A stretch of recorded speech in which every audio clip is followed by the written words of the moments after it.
فاسألوا أهل الذكر إن كنتم لا تعلمون.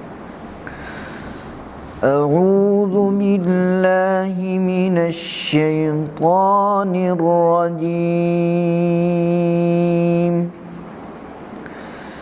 بسم الله الرحمن الرحيم.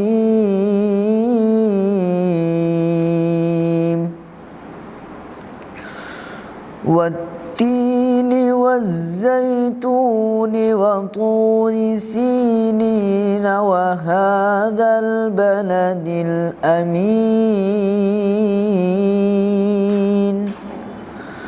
لقد خلقنا الإنسان في أحسن تقويم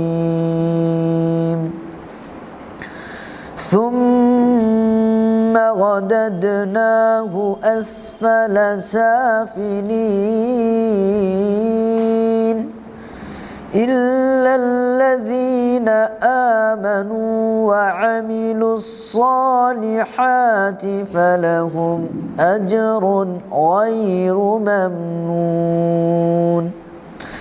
فما يكذبك بعد بالدين